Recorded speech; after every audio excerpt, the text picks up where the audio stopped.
Matrix को इस line से दर्शाया जाता है।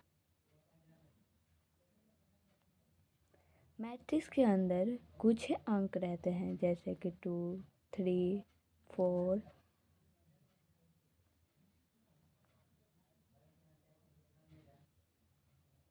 3। ये मैट्रिक्स क्या होता है या अवयव क्या होता है? अवयव होता है कि अंकों को सुव्यवस्थित रूप से व्यक्त करने को ही हम मैट्रिक्स कहते हैं। अब इसमें क्या होता है, मैट्रिक्स होते हैं। अब इस अवयव के कुछ ऑर्डर होते हैं जिन्हें हम कोटि कहते हैं। कोटि का सूत्र होता है R गुना C। R गुना C का मतलब होता है R यानी रो, C यानी कॉलम। रो यानी होता है पंक्ति, रो यानी क्या होता है, पंक्ति। रो यानी होता है पंक्ति और C यानी होता है स्तंभ। C यानी स्तंभ होता है। इस प्रकार जो होता है वह होता है पंक्ति और इस प्रकार जो होता है वह होता है स्तंभ।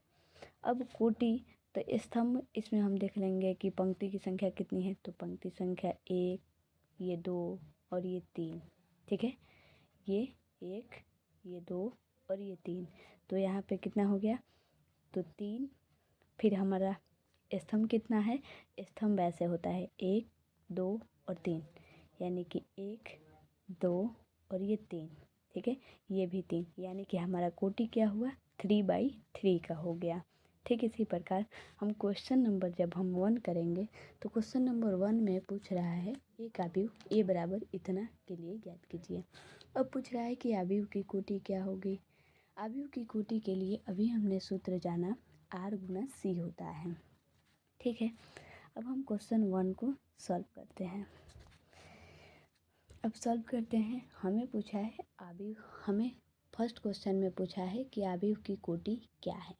तो कोटि के लिए हम सूत्र क्या लिखेंगे, कोटि बराबर पंक्ति गुना स्तंभ।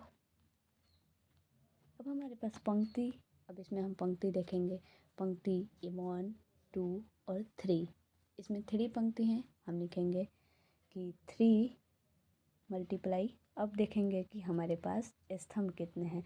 तो स्तंभ देखेंगे कि ये वाला लाइन, ये वाला लाइन, ये वाला लाइन और ये वाला लाइन, यानी कि स्तंभों की संख्या कितनी है, 4। तो हमारी कोटि कितनी हो गई, हमारी कोटि हो गई 4। तो ये हमारा कोटि की संख्या हो गई और यही हमारा आंसर हो गया फर्स्ट का, 3/4 कोटि हो गई। हमेशा लिखा जाता है, सबसे पहले हमेशा लिखा जाता है पंक्ति की, हमेशा पंक्ति लिखा जाता है, उसके बाद स्तंभ को लिखा जाता है, ठीक है। अब हमसे पूछ रहा है कि अवयवों की संख्या। अब अवयवों की संख्या, अब यहाँ पे लिखेंगे हम अवयवों की संख्या। अवयवों की संख्या लिखेंगे, ठीक है। अब हमारा अवयवों की संख्या ये है, अब मल्टीप्लाई कर देना है बस। तो 3 इंटू कितना हो गया, 12। ये हमारा सेकंड आंसर हो गया, ठीक है। अब हमसे पूछा है यहाँ पे अवयव A1 3, A2 1 और A3 3, A2 4 और A3 2, ठीक है। हम आराम से निकालेंगे। सबसे पहले हम लिखेंगे, ये हमारा 1 नंबर का क्वेश्चन और ये हमारा 2 का आंसर, एंड अब हम 3 का आंसर लिखने जा रहे हैं। 3 का आंसर अभी हम सबसे पहले पूछा है A1 3। अब इसमें आप A1 3 कैसे ढूंढेंगे। अभी हमने कहा आपको कि सबसे पहले पंक्ति को लिखा जाता है, फिर स्तंभ को लिखा जाता है। तो पूछ रहा है कि A1 3 यानी पंक्ति नंबर 1, स्तंभ नंबर 3। तो पंक्ति नंबर 1 और स्तंभ नंबर 3 तो यही होता है ना। तो हमारा आंसर क्या हो गया, 19। हमारा आंसर क्या हो गया, 19।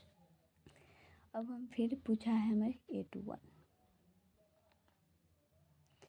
1। अब आप भी बता सकते हैं कि पंक्ति नंबर 2 और स्तंभ नंबर 1 पूछा है हमें। तो स्तंभ नंबर 1 तो यही हुआ, पंक्ति नंबर 2 स्तंभ नंबर 1।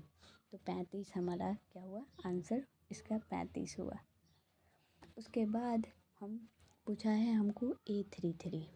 अब हम क्या करेंगे कि A33 लिखेंगे। A33 हो गया।